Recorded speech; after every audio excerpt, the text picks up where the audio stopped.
चलिए चलिए हम लोग देखते हैं ट्रिग्नोमेट्री मेजरमेंट ऑफ एंगल्स।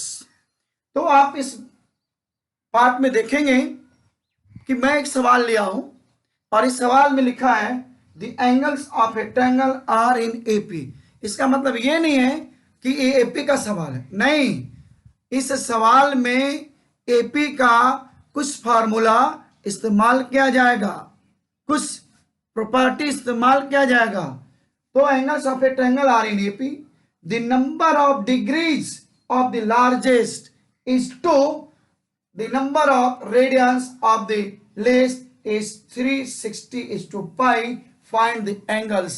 मैंने लिखा है यहाँ पे find the angles, इसका मतलब उस एंगल को आपको डिग्री और रेडियन दोनों मिला सकते हैं। कभी कभी रहेगा find the angles in degrees, कभी रहेगा find the angles in radians। तो that will depend on the given statement, उस पर डिपेंड करेगा। यदि कुछ नहीं कह रहा है तो आप दोनों एंगल को आप एंगल को रेडियंस और डिग्रीज में दोनों में लाइए। तो देखिए फिर एक बार हम लोग चल रहे हैं एक डिजाइन की तरफ। कैसा डिजाइन? जहां लिया गया है ट्रायंगल्स की बात। तो सभी लोग जानते हैं कि ट्रायंगल्स के तीनों एंगल का सम 180 डिग्री होता है, but here is given an AP. तो जब एपी में 3 नंबर लेते हैं तो हम लोग कैसे लेते हैं? a minus d, a and a plus d. उसी को हम लोग एंगल से लेंगे, ऐसे लेंगे। Let angles are a minus d, a and a plus d. इस तरह से कोई भी 3 नंबर जहां पे कॉमन डिफरेंस डिसाइडेड नहीं होता है हम लोग लेते हैं एपी में।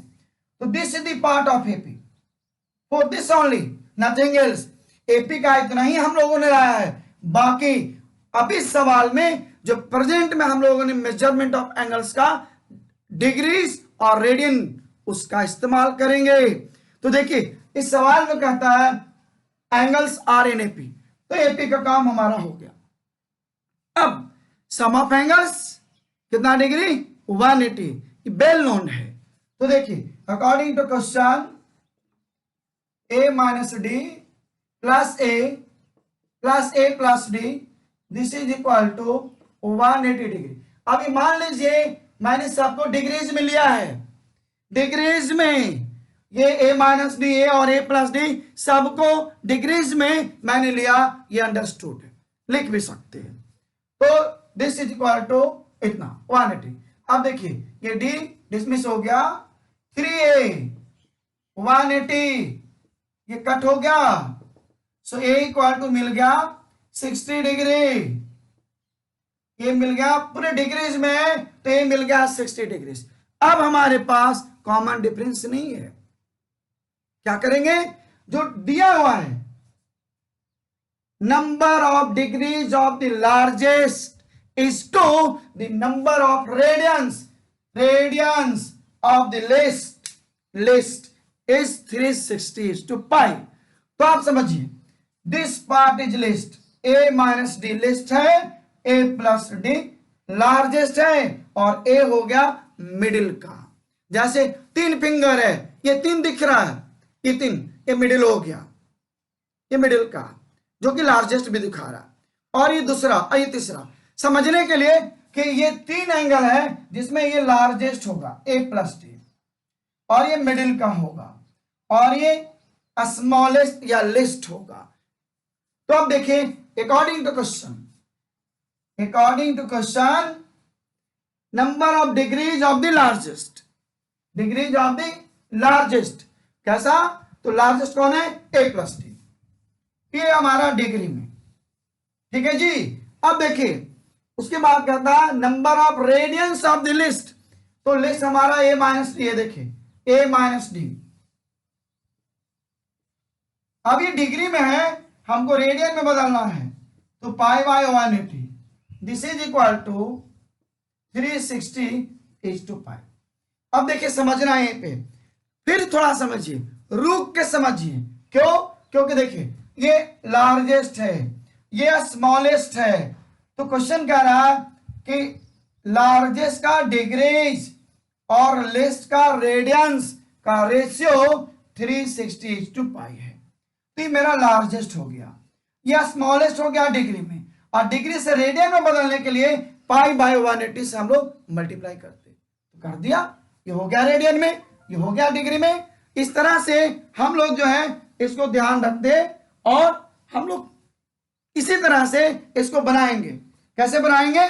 जैसे मान लीजिए अब आप यहां पे देखिए, ये हमारे पास हो गया a+d और इंटू 180 ऐसे ऊपर चला गया, ये हो गया a-d, ये हो गया पाई, दिस इज इक्वल टू 360π। पाई से पाई को उड़ा दीजिए, पाई से पाई को उड़ा दीजिए। जब पाई से पाई को उड़ा देंगे तो आपको इसके रिजल्ट मिलने में कोई दिक्कत नहीं होगी। देखिए पाई से पाई को हमने उड़ा दिया, और इसी तरह से पाई से पाई उड़ाने के बाद आप देखिए 182 जा कट गया, आपके पास हो गया, देखिए का वैल्यू 60 है, सो 60+d, और ये हो गया 60-d, और this is equal to 2/1। It mean आप इसको क्रॉस मल्टीप्लाई करिए तो आपको मिल जाएगा 60+d, 60+d, this is equal to 2 into 60-d, यानी 60+d इज टू 60-d, है कि नहीं? 60+d equal to 2 into 60-d। तो अब देखिए इसको 60+d, ये हो गया 120, ये हो गया 2d। अब 2d को इधर ले आइए, 3d हो गया, और ये चला गया 60, 120 - 60, ये 20, so therefore d equal to 20। तो आप देख लीजिए d 20 मिला, a 60 मिला, तो एंगल्स कितना हो गए? a - d, 60 - 20 40 degree, a 60 degree, a+d 60+20 80 degree. तो आपके पास 3 रिजल्ट्स मिल गए, 3 रिजल्ट्स मिल गए, और ये तीनों रिजल्ट्स आप देख रहे हैं डिग्रीज में, आप इसको रेडियन में बदल लेंगे। तो मैंने एक बात कही, ये सवाल है और इसी सवाल से हम डिजाइन क्रिएट करेंगे। तो आइए इसी डिजाइन पे कुछ और भी सवाल हम लोग बनाते हैं, और आप भी बाद में बना सकते हैं। तो देखिए अगले सवाल की तरफ हम बात करें तो देखिए जो बदलने जा रहे हैं हम, वो बदलेंगे ये रेशियो, और कभी ये लार्जेस्ट और ये लिस्ट ये बदलेगा। तो चलिए दूसरे सवाल में हम चलते हैं, जो हम बदलने जा रहे हैं, आइए उसके तरफ हम लिखते हैं ऐसे। ये दूसरे सवाल का बाकी स्टेटमेंट सेम होगा। ये जो मैं बदल रहा हूं इसको देखिएगा, ये 300:π, 300:π। दूसरे सवाल में बाकी स्टेटमेंट सेम है, यानी the angles of a triangle are in AP, the number of degrees of the largest is to the number of radians of the least, और ये हमारे पास बदल गया, ये बदल करके ये बन गया 300:π। फाइंड द एंगल्स, बाकी चीजें सेम है, यानी 300:π में अब हम लोग देखते हैं कैसे बनाते हैं। सेम तरीका से देखिए, एक सब में कांस्टेंट होगा, पूरे ट्रायंगल्स के लिए ये कांस्टेंट होगा, क्योंकि एक ट्रायंगल में मैक्सिमम 3 एंगल्स ही होगा, तो उसके लिए कांस्टेंट हो गया। अब देखिए इसके बाद मामूली चेंज आएगा ऐसे, क्योंकि सवाल में भी वही लिखा है, इसमें भी वही लिखा है कि रेशियोज, कैसा ratios? Largest is to least का जो दिया है 300:π है। तो अब देखिए इसमें भी हम लोग बनाएंगे ऐसे, ये एज इट इज हो गया 60, अब ये लार्जेस्ट हो गया, ये स्मॉलेस्ट हो गया, तो ये हमारा π/180 रेडियन में बदल गया, और इस जगह पे हो गया 300:π, बस मामूली चेंज हुआ है।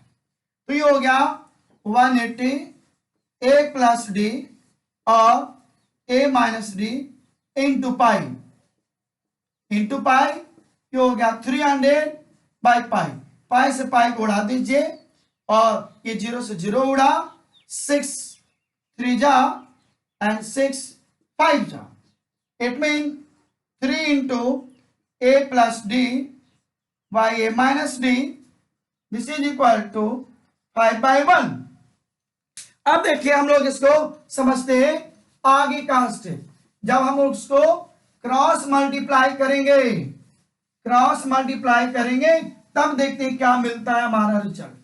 तो देखिए क्रॉस मल्टीप्लाई में ये जो ऐसे है हम लोग लिखेंगे 1 से, तो हो जाएगा 3a प्लस 3d और ये हो जाएगा 5 इंटू इतना 5a माइनस 5d। अब देखिए हम इसको d को इधर लेके आ जाए तो हो जाएगा 3d plus 5d, 5a minus 3a, ये हो गया 8d, this is equal to 2a। अब मेरे पास a का वैल्यू 60 है, सो 60 लिखा, so d equal to 2 into 60 by 8, 2 4 जा ये 15 हो गया, so d equal to 15 degree यानी 15। अब आप डिग्री में रखो, सब डिग्री तो डिग्री में हो गया, तो आप देखिए d मिल गया। तो आई थिंक आप जो है एंगल को ला सकते हैं, डिग्री में भी ला सकते हैं, रेडियन में भी ला सकते हैं, ठीक है जी। अब जो है अगला सवाल हम लोग लेते हैं जिसमें हम ले रहे हैं कि भाई आखिर ये 3 एंगल है, तो अभी हमने इसमें लिया लार्जेस्ट और लिया लिस्ट। अब हम ले रहे हैं लार्जेस्ट और मिडिल का, मिडिल का लार्जेस्ट का डिग्री और मिडिल का radian, this is equal to 210:π, 210:π। तो अब देखिए तीसरा सवाल के लिए मैं बदल रहा हूं इसको, तीसरा सवाल समझिएगा, ये जो तीसरा है ये आप पे बदल रहा है क्वेश्चन नंबर 3। तो देखिए 3 के लिए हम यही पर स्टेटमेंट बदल दे रहे हैं, 3 के लिए हो जाएगा the number of degrees of largest is to number of radians of the middle, ये हो जाएगा मिडिल, ये हो गया middle, this is equal to 210:π। यानी मैंने स्टेटमेंट बदल दिया किसका, क्वेश्चन नंबर 3 का। तो देखिए मैंने 3 को बदल दिया मिडिल और 210, अब बाकी चीजें सेम होगा। तो आइए देखते हैं बाकी चीजों को कैसे हम लोग बना सकते हैं। यानी मैंने अभी बात कही कि एक डिजाइन है और इस डिजाइन के हिसाब से हम लोग सवाल को बनाएंगे। सवाल एक्चुअली बुक में बहुत जगह आप देखेंगे कि इक्का दुक्का रहेगा ऐसा, लेकिन जब हम लोग एक्सपेरिमेंट करते हैं तो बहुत सारे सवाल बनता है, इसीलिए मैं बोलता हूं ये सवाल नहीं डिजाइन है। तो आइए देखिए इसमें मैंने लिखा है कि लार्जेस्ट का डिग्री और मिडिल का रेडियन ये 210:π है, 210:π है। तो अब देखिए इसको एज इट इज, तो हमारे पास ये बदलेगा, ये लार्जेस्ट का डिग्री हो गया। अब मिडिल देखिए ए, इसमें मिडिल में ए है तो a इंटू पाई बाय 180 और ये हमारे पास हो जाएगा 210:π ऐसे, तो ये हो जाएगा 180 a प्लस डी और a इंटू पाई 210/π, पाई से पाई को उड़ा दिया, 0 से 0 को उड़ा दिया और 3 7 जा और 3 6 जा, so हो गया 6 इंटू ए प्लस डी और क्रॉस मल्टीप्लाई कर दीजिए 7a हो जाएगा। अब आपके पास हो गया 6a plus 6d equal to 7a ऐसे। तो अब देखिए इसको हम लोग a का वैल्यू 6 इंटू 60 और d को राइट में ले जाएंगे क्योंकि 7a भी है, तो हम 6a को पहले ऐसे करते हैं, इसको ऐसे, this 6d this is equal to 7a minus 6a, so this 6d ये हो गया a, यानी d equal to a by 6, a का वैल्यू 60/6 ये 10 हो गया, देयरफॉर d इक्वल टू 10। जब d का वैल्यू 10 मिल गया तो आप समझ गए होंगे कि किस तरह से हम लोग सवाल बना रहे हैं। d का वैल्यू 10 जब आ गया तो हम लोग समझ रहे हैं कैसे सवाल को बना रहे हैं। अब जो है इसको आगे जब हम लोग चलते तो अगले दूसरे सवाल में हम लोग समझेंगे। दूसरे सवाल में आ गया, जब d का वैल्यू 10 आ गया तो बाकी के सारे आंसर्स यानी एंगल्स अब हम लोगों को मिल जाएगा, डिग्री में भी और चाहे तो रेडियन में भी। तो 3 सवाल हम लोग देखें। अब देखिए चौथे सवाल की तरफ चलते हैं। चौथा सवाल में फिर इसको हम मिटा रहे हैं इसको, और ये क्वेश्चन नंबर 4। अब देखिए largest the number of radians of the middle is, इस जगह हम ले रहे हैं 195:5। कितना मैंने लिया? 195:5। अब देखिए एक सवाल मैंने लिखा था, अब एक सवाल का जवाब मैंने बनाया मेथड से, और उसी डिजाइन पे मैंने दूसरा बनाया, तीसरा बनाया। तो इसी तरह से ये चौथा भी है। अब आप चौथा सवाल भी देख लीजिए, बहुत सारे सवाल का जवाब ऐसे मिलेगा आपको। तो सेम तरीके से इसमें बनेगा ऐसे। देखिए ये जो दिख रहा है एज इट इज, ये इतना एज इट इज होगा, किसी भी ट्रायंगल के लिए एज इट इज होगा ऐसे। और ये हमारे पास हो गया 195:π। अब इसको फिर से वापस हम लोग ऐसे 180 a प्लस d by a into pi 195 और ये पाई से पाई को उड़ा दिया। अब जो है इसको 5 से, 5 3 जा 15, 5 9 जा 45, और 5 3 जा 15, 5 6 जा। अब 3 से 13 3 जा और 12 3 जा। इट मीन्स 12 इंटू a प्लस d by a equal to 13/1 ऐसे मिला। अब इसको सिंप्लीफाई करते तो देखिए इसको जब क्रॉस मल्टीप्लाई करेंगे तो देखिए क्या मिलता है। क्रॉस मल्टीप्लाई यानी 13a, this is equal to 12a plus 12d ऐसे 12a प्लस 12d। अब देखिए एक को इधर लाइए, 13a माइनस 12a, ये हो गया 12d। Therefore d equal to a by 12, a का वैल्यू है 60, सो 12 5 जा, तो d का वैल्यू हो गया 5। अब हम लोग देख रहे हैं कि d का वैल्यू हमको 5 मिल गया। इसका मतलब है आपने देखा 4 सवाल, 4 सवाल। और इसी तरह से आपको क्वाड्रिलेटरल में भी मिलेगा। क्वाड्रिलेटरल में भी आपको रहेगा उसके एंगल्स, रेशियोज, कुछ न कुछ रिश्ता आपको दिया रहेगा। तो आई थिंक क्वाड्रिलेटरल जब रहेगा तो आपको इस जगह पे a minus 3d, a minus d, a प्लस d और a प्लस 3d, जो आपने क्लास 10 में एपी में पढ़ा होगा। और नहीं भी पढ़ा होगा इन केस तो जो 11th की बुक है वो जिसमें एपी है, अर्थमेटिक प्रोग्रेशन है, आप उसमें जाके देखेंगे तो ये 3 नंबर्स, 4 नंबर्स, 5 नंबर्स का एक फार्मूला मिल जाएगा, प्रॉपर्टी मिल जाएगा, जो सारे बुक्स में मिलेगा, चाहे वो बुक किसी भी राइटर की हो। सो आई थिंक आप समझ गए होंगे इसके माध्यम से। ये 4 सवाल मैंने आपके लिए दिया। So thank you, thank you.